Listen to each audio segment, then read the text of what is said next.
özünde canlığım ha. Gelin gelen çölməklərimi alın. Çölmə hər kimə tapabilsə gəlsin bu çölməklərdən aparsın.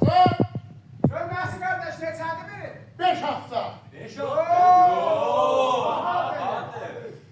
Yaxşı 4 hafta.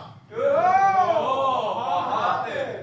Aşı heç mənə qazanmır ki. Yaxşı. Malım oturdum 3 hafta.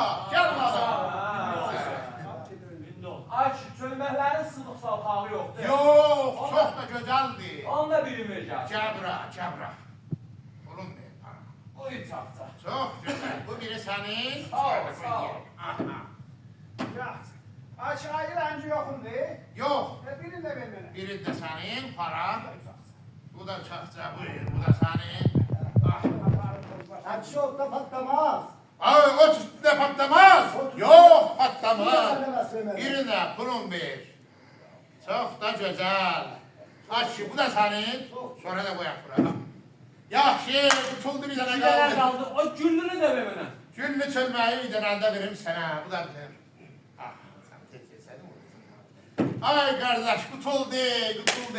Yo, bir tane de kurbanın altında varım da hele. Ah, bu da kaldı, bu da ben. Allah bunu da ruzu yetir, bunu da satın, utarım, koluma oturmuşam. Para, para, para, para, para, para, para, para, para, para. Para ne düşüyor? Olsun bir demir ham, baba yakışım var. Para, para, para. Anlamı vardı da vermiş. Para, para, para. Para, para.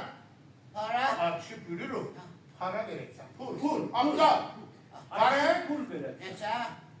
5 hafta. Yox, mən 8 akça verəcəm. 5 hafta, sen azdır ay cemaat, bilirsiniz ki, ha? Adın nədir sənin? Əhməddir, papaq Əhməd. Nasıl rəhmət desən? Allah seni atmayana rahmet 8 akça eylesin. ver götür. Laf yaxşı koyun. Olsun Akşı. Ne olacak? Malımıza oturduk.